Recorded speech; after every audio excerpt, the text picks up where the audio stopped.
Good day, super excited. How are you doing? I want to share something that will help you. It is healthy competition. Now, I got this understanding and I really want you to implement it. See, when you are growing, you need to be careful what you compare yourself with, who you're comparing yourself with, the status you're comparing yourself with.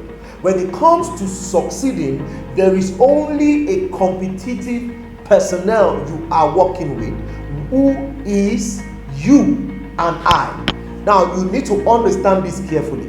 Now, when you give yourself a goal, you will say, I am going to become this.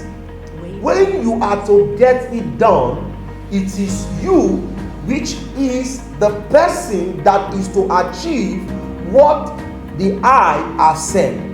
So your goal is to be compared with your plan, not with someone else.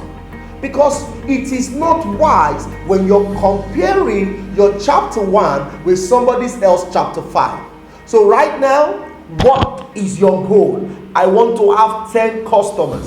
So the question now is, what will me do to achieve 10 customers? And the day you achieve 10 customers, you have met your goal. And that is how to grow and get to where you are going without jumping ranks or changing ranks. My name remains Mayowa. I'll see you in the next episode. Peace out.